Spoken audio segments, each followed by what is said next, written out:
Hello and welcome back to my channel Ease Neat with me.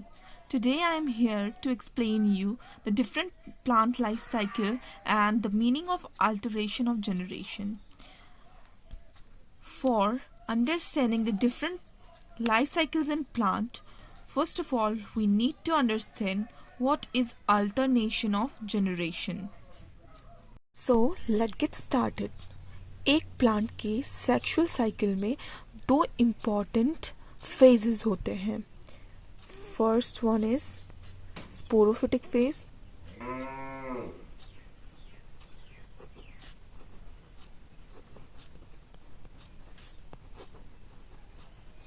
and another one is gametophytic phase.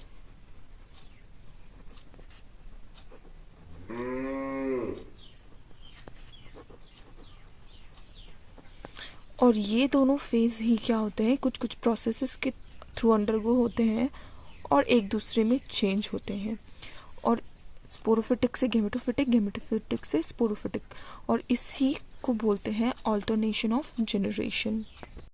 Sporophytic phase जो है वो हमेशा क्या होगा, diploid, that is 2n.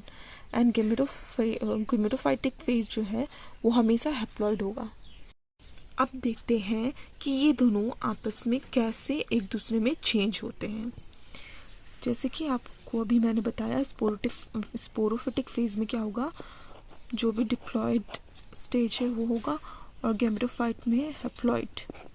Sporophytic phase क्या होता है, स्पोरोफिटिक फेज क्या करता है, मियोसिस करता है और स्पोर्स फॉर्म करता है.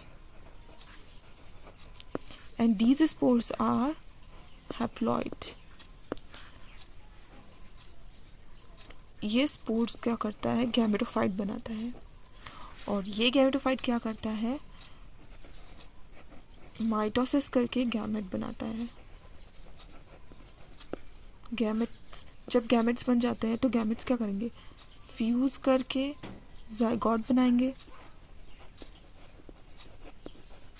और ये जाइगोट क्या होगा, स्पोरोफिटिक फेज बनाएगा. ठीक है, एक बार आप इसे देख लीजिए. देखिए यहाँ पर क्या था, डिप्लॉयड था, डिप्लॉयड से क्या हैप्लॉयड बन रहा है, तो यहाँ पर क्या होगा, मियोसिस. और ये गैमेटोफाइटिक फेज पहले से हैप्लॉयड था, एंड गैमेट्स भी क्या होते हैं, हैप्लॉयड होते हैं.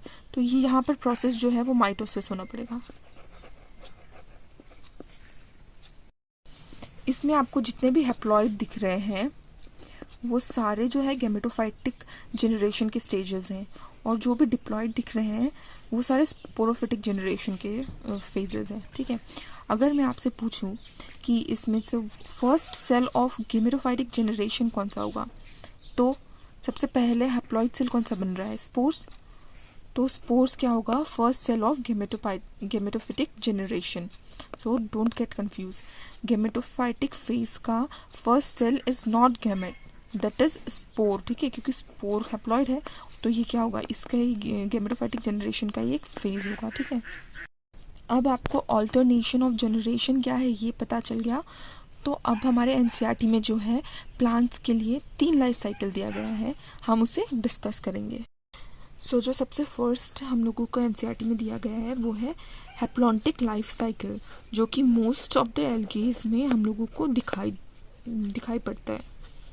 सो हैप्लॉन्टिक लाइफ साइकिल आपको नाम से ही मालूम चल रहा होगा, haplontic, haploid.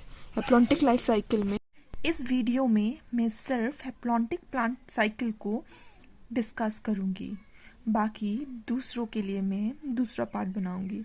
So let us discuss haplontic life cycle of the plant from NCERT. Sporophytic generation is represented only by the one cell zygote. इसका मतलब क्या है कि जो हैप्लॉन्टिक लाइफ साइकिल है उसमें जो स्पोरोफिटिक फेज है वो सिर्फ जाइगोट ही रिप्रेजेंट करता है, और वो क्या है, वन सेल्ड है. तभी तो क्या होगा, ये जो डिप्लॉयड फेज है वो बहुत शॉर्ट लिव्ड होगा, एंड यहाँ क्या होगा, गैमेटोफाइटिक फेज जो है वो डोमिनेंट होता है. ठीक है, तभी तो होगा जब ये वन शेल्ड होगा. अब नेक्स्ट क्या लिखा है, there are no free living sporophyte. मतलब स्पोरोफाइटिक फेज जो है वो फ्री लिविंग नहीं है, वो डिपेंड करता है गैमेटोफाइट पे। Meiosis in the zygote results in the formation of haploid spores, and the haploid spores divide mitotically and forms the gametophyte. इसमें जो zygote है वो अंडरगो होता है मियोसिस के और फॉर्म करता है स्पोर्स। यहाँ पर जो मियोटिक डिवीजन है उसको बोलते हैं zygotic meiosis, ठीक है, क्योंकि zygote में मियोसिस हो रहा है तो ये क्या होगा, zygotic meiosis, जो कि स्पोर का फॉर्मेशन करता है। और देखो स्पोर भी यहाँ पर एन है और गैमेटोफाइट भी एन है, तो यहाँ पर कौन सा डिवीजन होगा, ऑफ कोर्स माइटोसिस होगा। अगर मियोसिस होगा तो इसको और रिड्यूस होना पड़ता, हाफ हो जाता ना ये, क्योंकि यहाँ पर भी एन है यहाँ पर भी एम है।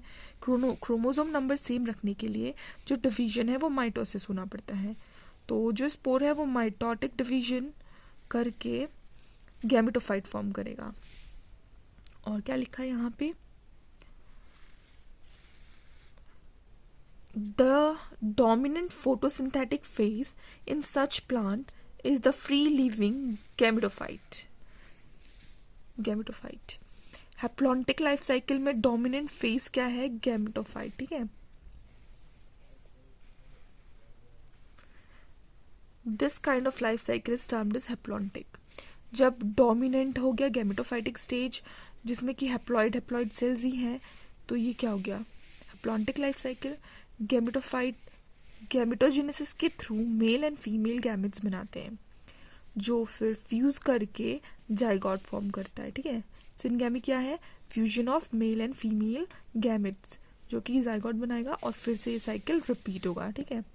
So this is what about all about the haplontic life cycle, जिसके एग्जाम्पल्स दिए गए हैं वॉल्वॉक्स, स्पायरोगायरा एंड क्लेमाइडोमोनास। तो यहाँ पर ये हैप्लॉन्टिक लाइफ साइकिल कंप्लीट होता है। मैं इसके नेक्स्ट वीडियो में आपको डिप्लॉन्टिक लाइफ साइकिल के बारे में बताऊंगी। So thank you for watching my videos, please like share and subscribe to support me. Thank you.